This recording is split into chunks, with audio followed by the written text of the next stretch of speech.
Hi, welcome to my quick review on a Cube Stereo 140 e-mountain bike. Just to give you a bit of context for the review here, I've added this to my bike collection, which previous to buying it was actually one bike, which was a relatively old Trek gravel bike. About 7 or 8 years I've owned that bike. I'm essentially my cycling up until fairly recently was fairly much on road cycling with the odd bit of gravel track. And my Trek ALR gravel bike, being quite old, was one of the early gravel bikes, and effectively it's a road bike with slightly wider, more suitable off-road tyres on it, but it is limited in terms of where you can go. I was on holiday in Scotland and I couldn't take my Trek with me, so I hired a bike, and in fact the option that I hired was a Scott e-mountain bike, an e-bike rather. It was a hardtail, and it kind of opened my eyes in terms of the territory that I could ride on with the e-mountain bike. It opened up a lot of areas, and because it had got a degree of assistance, it also showed me the benefits of having the motor in terms of going up and down hills, which maybe I'd have shied away from on my Trek. So when I got back from the holiday, I decided that I'd get one. I'm actually also, just to add to the context, I'm 61, and so I'd consider I'm reasonably fit, but I'm not mega fit.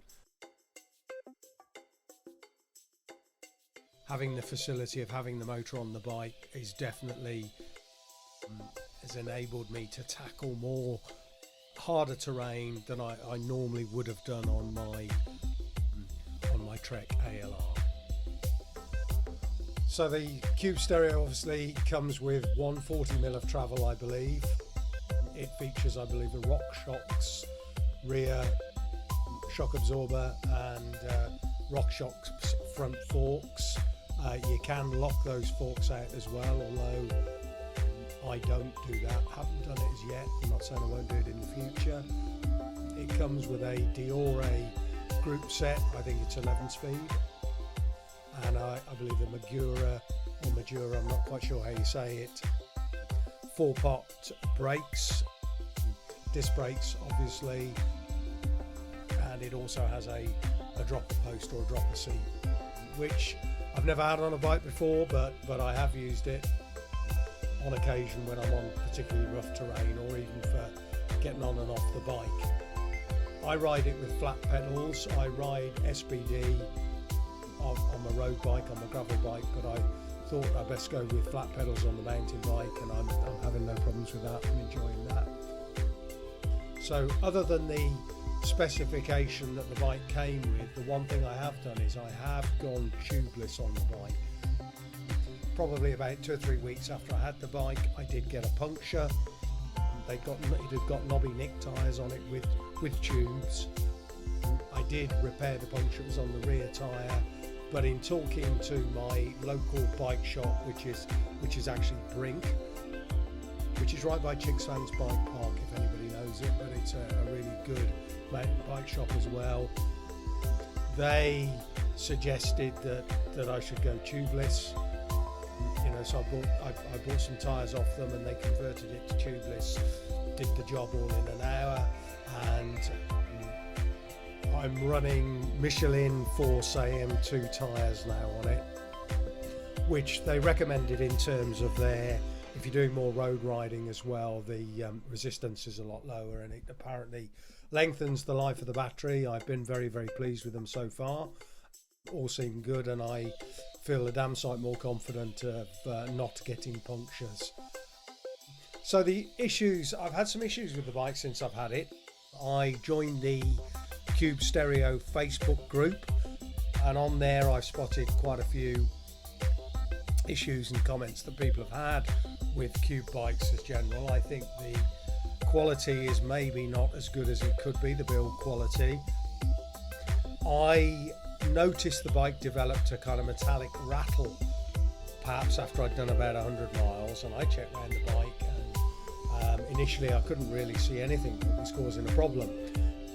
But I did eventually find that there's a ring around the crank behind the pedal which had come loose. Now I finger tightened it, but I actually had to take the bike back to transition because they had to take the pedals off to get at the ring to tighten the ring. Now apparently that's quite a common complaint on Bosch motors as a whole, so I'm not necessarily saying that's a fault with the Cube bike, but it was annoying. However, I still had the rattle, and then on further investigation after a few more rides, I noticed that the group set at the back was loose. There was quite a bit of play in the group set at the back.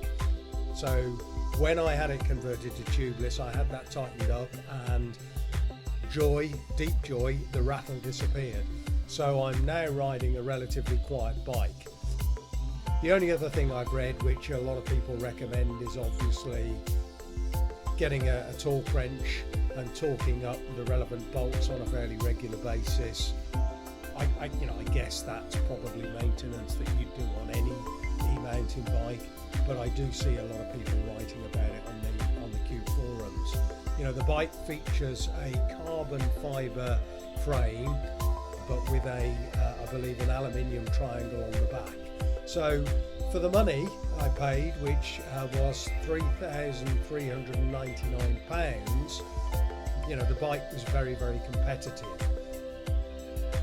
Again, some annoying teething problems with the bike, but overall it's pretty good. I'm enjoying it.